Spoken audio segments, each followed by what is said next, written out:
দিনাজপুরে এবার সুগন্ধি ধানে জেঁকে বসেছে কীটপতঙ্গ।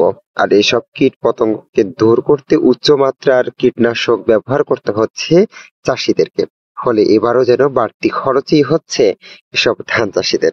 দিনাজপুরে সর্ববৃহৎ ভাবে দেশের কাটারিভোগ ধান ও সুগন্ধি ধান জিরা চাষ হয়ে থাকে।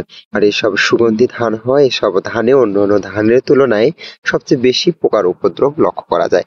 আর এসব পোকাকে নিধন করতে উচ্চমাত্রার কীটনাশক ব্যবহার করতে হয় কৃষকদেরকে। সেসবের বাজার মূল্য এখন চড়া, ফলে বাড়তি দাম ও বাড়তি খরচ হচ্ছে কৃষকদেরকে এই সুগন্ধি ধান ফলাতে।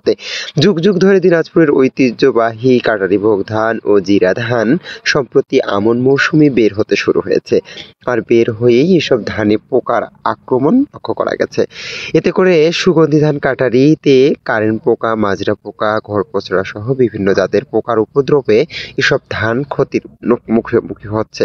ফলে ক্ষতি ও লোকসানের মুখে পড়তে যাচ্ছে কৃষকরা।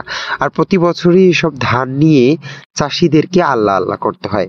বাজার কেমন হবে, কতটুকু চাহিদা থাকবে দেশের বাজারে ও দেশের বাহিরে, সেসব বিবেচনায় এসব ধানের দাম নির্ধারণ করা হয়। এতে করে খরচের মাত্রা যদি বেশি হয়ে যায়, সেসব ক্ষেত্রে চাষিদেরকে পড়তে হয় লোকসানে। আর এসব লোকসান থেকে কাটিয়ে উঠতে বিভিন্ন সময় বিভিন্ন পথ অবলম্বন না করতে পেরে চাষিদেরকে হতাশার সম্মুখীন হতে হয়। বাংলাদেশের উত্তরের জেলাগুলিতে বৃহৎ আকারে সুগন্ধি ধানের চাষ হয়ে থাকে। সুগন্ধি ধান, কাটারি ধান ও জিরা ধানের চাষ হওয়ায় এসব অঞ্চল থেকে এসব ধান দেশের চাহিদা মিটিয়ে অন্য অন্য দেশেও রপ্তানি করা হয়ে থাকে। এতে করে বিশাল আকারের রেমিটেন্স ও বৈদেশিক মুদ্রা আয়ের একটি অনন্য মাধ্যম এসব সুগন্ধি ধান। প্রতি বছরে কৃষকদের অক্লান্ত পরিশ্রমের মধ্য দিয়ে এসব ধান চাষ সফলভাবেই করে আসছে কৃষকরা। তবে পোকার উপদ্রব বেড়ে যাওয়ায় এবং কীটনাশকের দামও বেড়ে যাওয়ায় চাষিদেরকে পড়তে হয় ক্ষতির মুখোমুখি। ফলে এতে করে লোকসানই হয় লাভের চেয়ে বেশি।